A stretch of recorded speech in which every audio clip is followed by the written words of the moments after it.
everyone, and welcome to episode 8 of Let's Talk. As you can see, I've got 30 days of creativity in front of me, but that is not what today's episode is about. Today's episode, we're going to be using this to show the example. We're going to be talking about stippling today. Now, I know a lot of you maybe followed along with that image that I did from Worlds of Wonder of the fish that showed stippling, but I thought we would take the opportunity today to kind of dive into it a little bit more. So first things first, let's talk about what we would use for stippling. So I have a couple items here set aside. We also have some fine liners. So this one is a Copic multi-liner. This one is a Staedtler pigment liner. This one is an Arteza rollerball pen. This one is a Staedtler fine liner. I really like a lot of the Staedtler products, but gel pens, you could use pencils, but then there's the chance of it smearing. So I definitely recommend using something involving ink that's going to give you a consistent dot and a consistent shape. A lot of you may be wondering, okay, well, isn't stippling the same as pointillism? Or you may be wondering what the difference between stippling and pointillism is. So stippling itself uses one color to kind of show your gradients, show your variations in light and dark, while pointillism uses many different colors. So stippling, a lot of times you'll see it, it's just black and white, but just because you use color doesn't mean that it's not stippling. So for instance, we have a blue one, or we can choose another color when I show you the example, but a lot of times it's used for black and white. Now, if you go back a little bit for the history of stippling, the gentleman who came up with this idea happened in 1510 during the Renaissance period. It was used primarily in printmaking by an artist called Giulio Campagnola. The images on the screen are some examples of his work. As you can see, it definitely has a different look than some of the more modern images. And in fact, I'm also going to share with you, there is an artist, you can find him on Instagram. His name is under npb.spectrum. His name is Nicholas Baker. I'll have the link in the description below.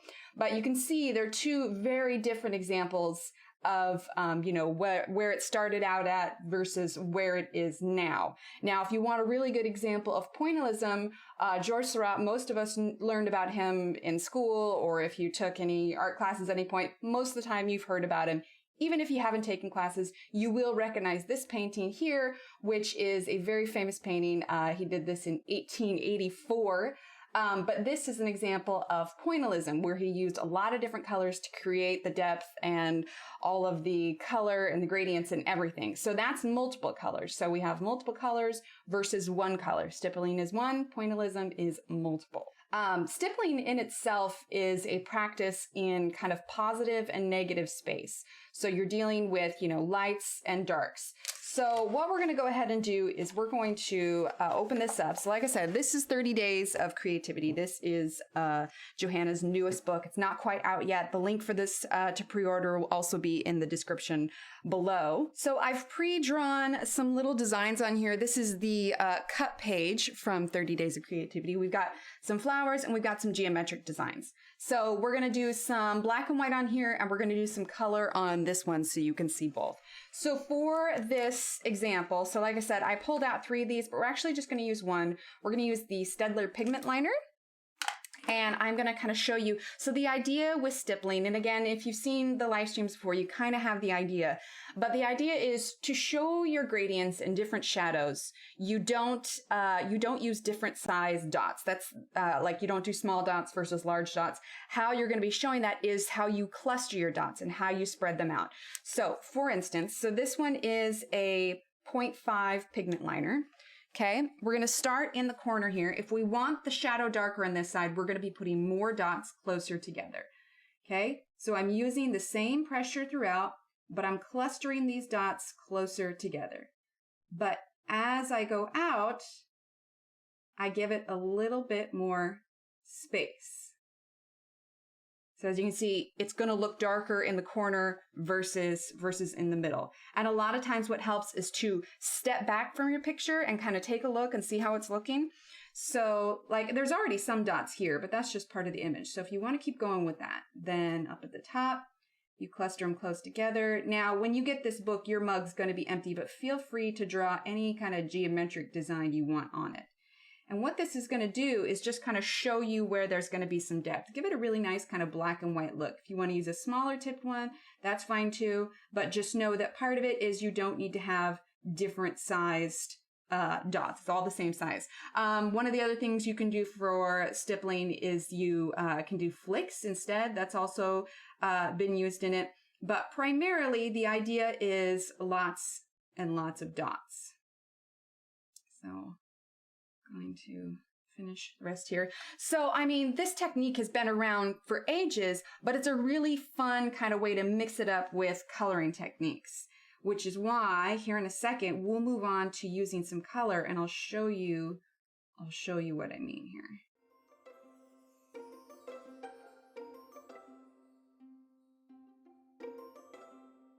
Okay, so now that I've created most of the dots on the mug, what I want to do is I actually want to give it a little bit more of a kind of slightly, rather than kind of a flat straight on look, I want to add a little bit more shadow to it to give it a little bit more dimension. So I'm going to create dots heavier on the sides of this to give the illusion of a darker shadow on the edge. And now you can see we've helped to give it a little bit of a 3D dimension. So as I mentioned, sometimes it helps to look at it from far away. So we're going to zoom out a little bit. And now you can see we've gotten our design and yet we have added our shadow on the side and helps to give it a little bit of dimension. Now, how can this work with one color when you decide you want to add color to it? Because it also gets a little tricky, especially if you want to add other colors. Then it's like, at what point does this go into pointillism versus stippling? So here's what we're going to do. We're going to do separate sections here. So let's grab a nice blue color.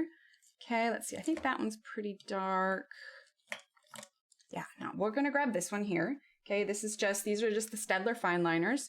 We're going to grab a yellow and we're going to grab a pink. So we're going to use these three colors. Now, despite the fact that we're using different colors, that does not mean that we will be making them, turning it into a pointillism image. So what we're going to do is we're going to use the individual colors, but each in the individual section. So it'll still be considered stippling because you're not mixing the colors. Once you start mixing the colors, and like if I was to take this blue and then say take a pink or a red to add my contrasting shadow color, then we would start to get into the realm of pointillism.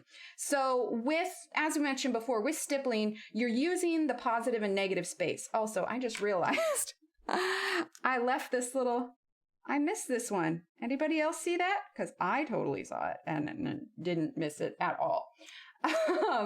But the idea is you are using basically, so positive space is the space that is filled. Negative space is the space that isn't filled. So if you're looking at a silhouette, generally the main form, if it's black, it's in the front, that is your positive space. The empty space that hasn't been utilized is your negative space. So all of these little black dots are considered a positive space. All of the white is considered negative space. So you're using positive and negative to create your values and your gradients. So that is what we're going to continue to do on this one. So we're going to start with our blue, and then we'll do yellow for the inside and then pink for the flower petals, and then you'll kind of see the effect that we're getting.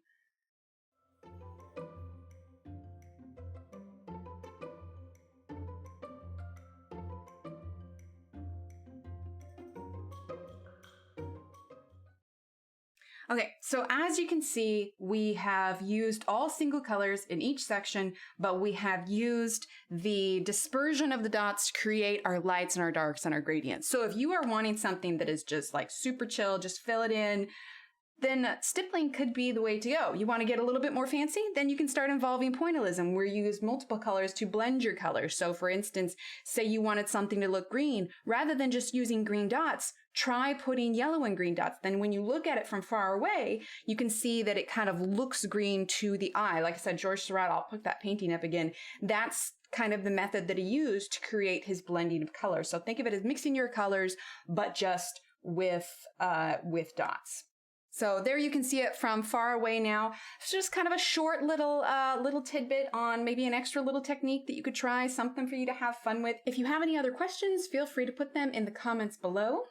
If you liked what you saw here today, please be sure to like and subscribe, turn on those notifications so you can tell when we have more episodes, live streams, or whatever else that I end up posting here. But yeah, so today's lesson. stippling. Have fun. If you use the technique, feel free to please go ahead and tag me and let me know what you did so I can see it. Have a great day, everyone. Bye.